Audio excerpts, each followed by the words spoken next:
అందరికీ నమస్కారం. నూతన సంవత్సర శుభాకాంక్షలు ప్రతి ఒక్కరికి. ఈరోజు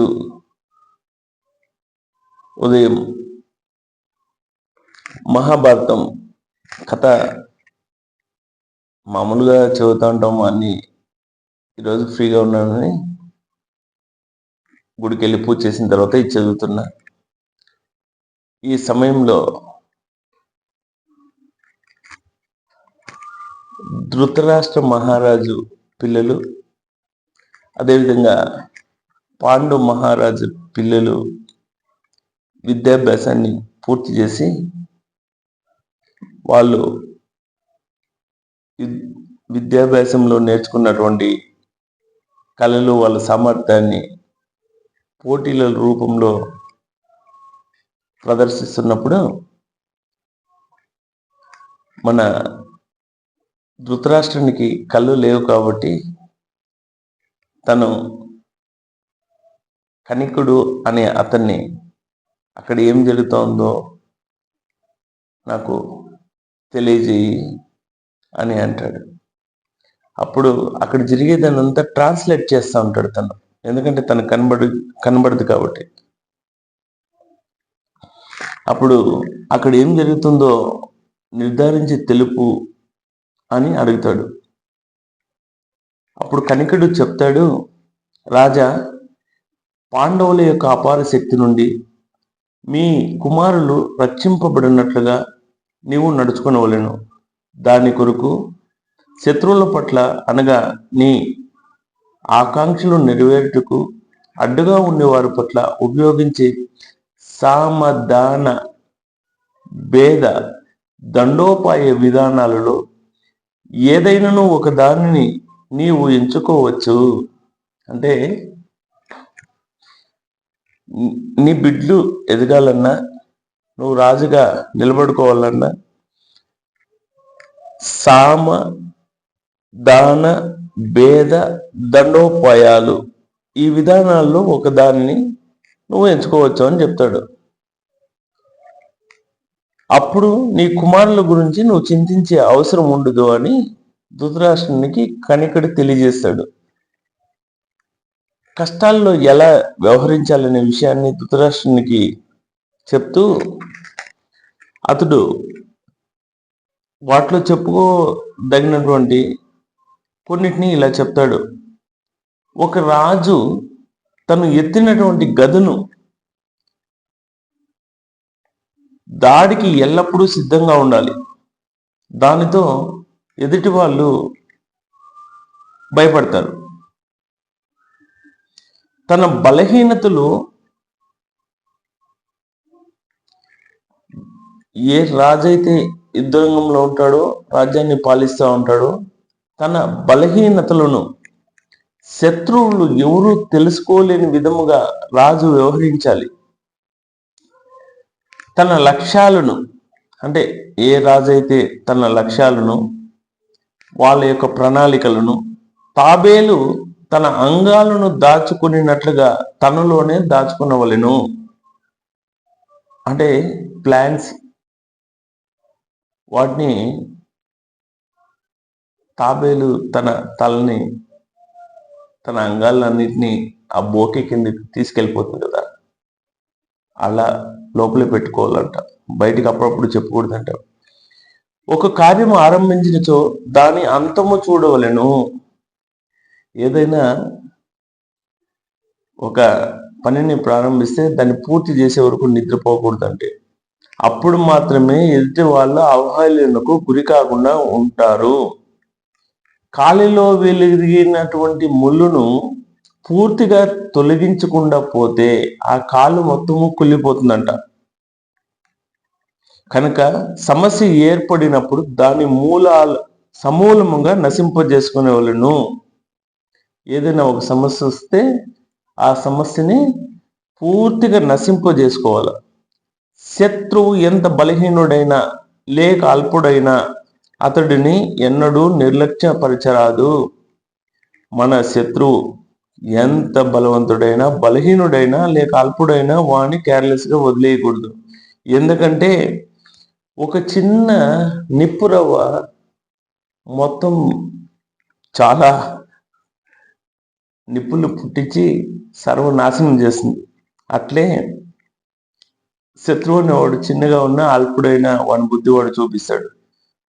మరోవైపు తన ప్రత్యర్థిని గెలుచుటకు తగిన శక్తిని కలిగి లేకున్నచో అతడు తన శత్రువును ఓర్పుతో సహించవలెను.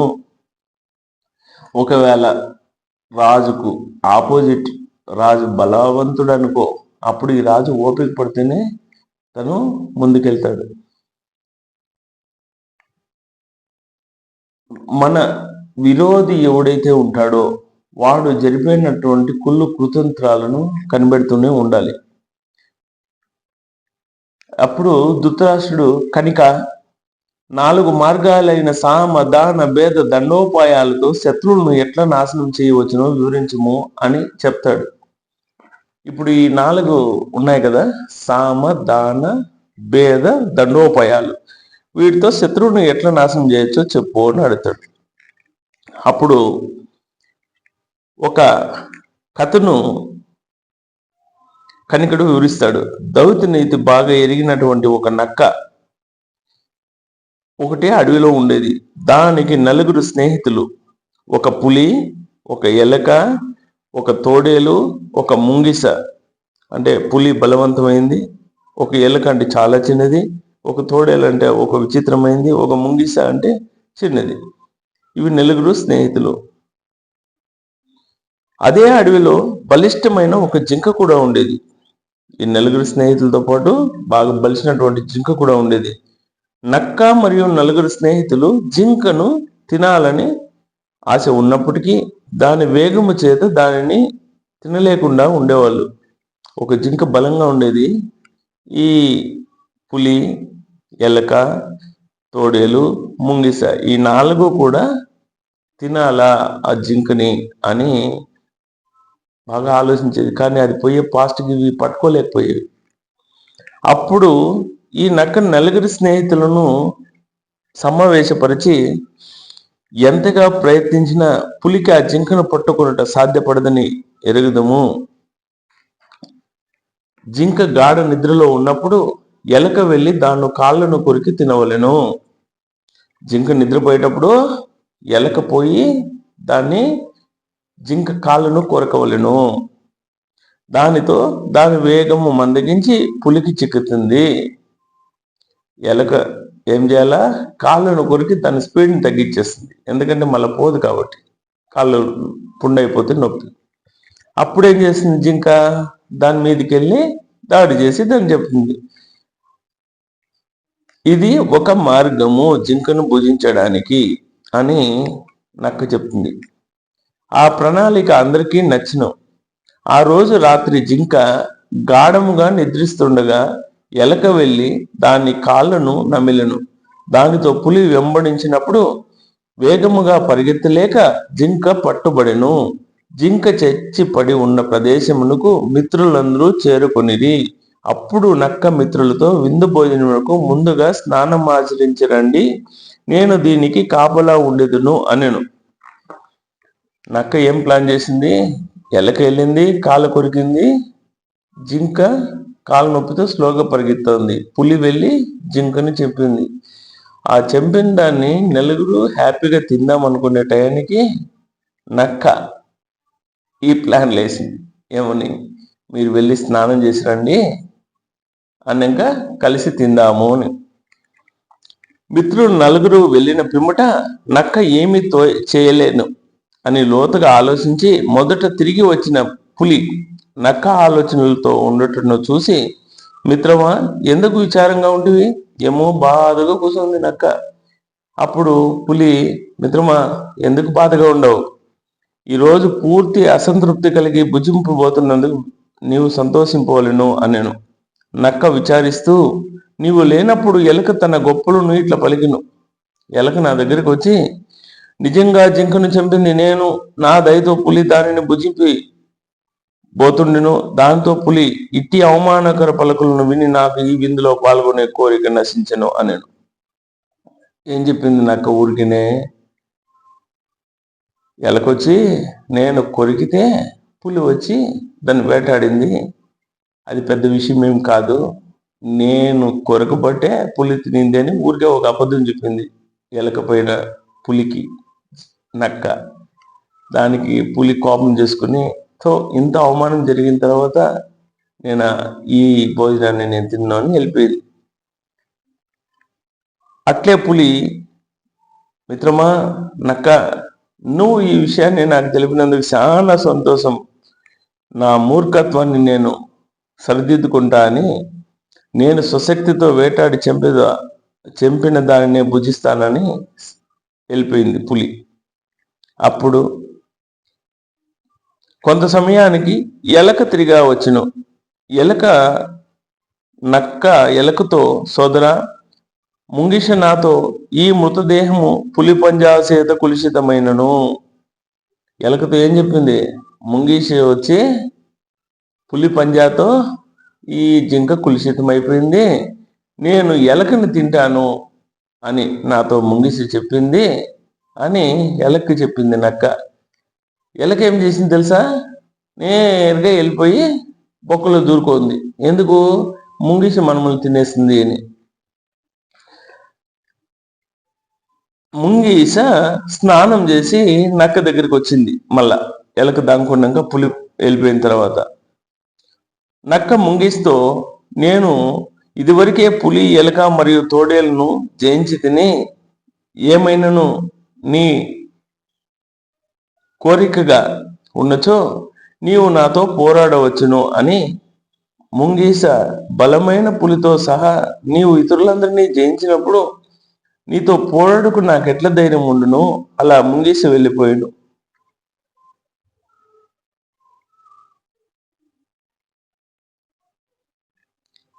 అప్పుడు ఎలక వెళ్ళిపోయింది. ఆ తర్వాత తోడేలు వచ్చింది. దానితో నక్క ఇట్లా చెప్పింది, సోదరా, ఈరోజు పులి నీపై చాలా కోపంగా ఉంది. నేను నా భార్యతో వచ్చి తోడేళ్లను నా రెండవ విందుగా చేసుకుందును అని నీవు వెళ్ళిన తర్వాత పులి నాతో పలికిను అని విని తోడేలు పారిపోయాడు. తోడేలుకి ఏం చెప్పింది నక్క? పులి దాని భార్యతో వచ్చి నిన్ను రెండవ విందుగా తినేస్తుందంట అని చెప్పింది అని తోడేలుకు నక్క చెప్పేకాడికి తోడేలు భయపడి పారిపోయింది. తర్వాత ముంగీస్ వచ్చింది. ముంగీస్కి ఏం చెప్పింది? ఈరోజు ఈ ముగ్గురిని నేను వేటాడి నక్కను, నేను ఇదివరకే పులిని మరియు తోడేలను జయించినాను, ఏమైనా నీ కోరిక ఉన్నచో నీవు నాతో పోరాడవచ్చును అని ముంగీషను నక్క అనింది. బలమైన పులితో సహా నీవు ఇతరులందరినీ జయించినప్పుడు నీతో పోరాడుటకు నాకు ధైర్యము ఎట్లా వచ్చును అని ముంగీష కూడా భయపడిపోయింది. అలా ముంగీష వెళ్ళిపోయిన తర్వాత నక్క తన దౌత్య నీతితో సాధించుకున్న ఫలితంగా సంతోషించిన నక్క ప్రశాంతంగా తన మాత్రమే విందును ఆరగించుటకు కూర్చుండును. కనికుడు రాజుకి ఇట్లా చెప్తాడు. తర్వాత, రాజా, శత్రువైన వ్యక్తిని కుమారుడైన, కనికుడు ఏం చెప్తాడు రాజుకు? రాజా, శత్రువైన వ్యక్తిని కుమారుడైనా, స్నేహితుడైనా, సోదరుడైనా, తండ్రి అయినా లేక గురువైనా సాధ్యమైన ఏ పద్ధతిలో అయినా ధిక్కారంతో, విషముతో, మోసముతో, ఆయుధంతో లేక వేరే ఇతర పద్ధతిలో సంహరించవలెను.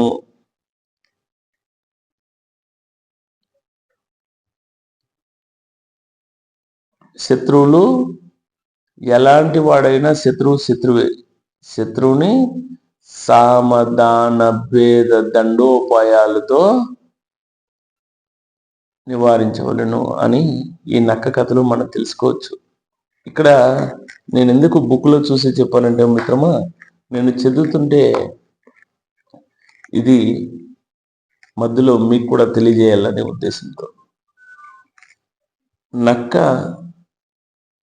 ఒక జింకను తినాలి అనే తాపత్రయంతో బలమైన పులిని, బలహీనమైన ఎలకని, బలమైన తోడేళ్ళని తెలివిగల ముంగీసును ఈ నాలుగిటిని కూడా సామ దాన భేద దండోపాయాలతో నలుగురిని తరిమేసి తన అనుకున్నటువంటి జింక మాంసం భుజించింది. కాబట్టి శత్రువుల్ని నిర్మూలించుకోవాలంటే ఆలోచించాలి. మనము ఏం చేయాలి, ఏం చేస్తే ఈ సమయంలో సరిపోతుంది అనేది ప్రతి ఒక్కరు కూడా ఆలోచించాలి. దయచేసి ఎందుకో ఈ కథ మీకు చెప్పాలనిపించింది కాబట్టి చెప్పాను. జై హింద్. ఒకసారి సర్వే జన సుఖినో భవంతు. స్వామి శరణం.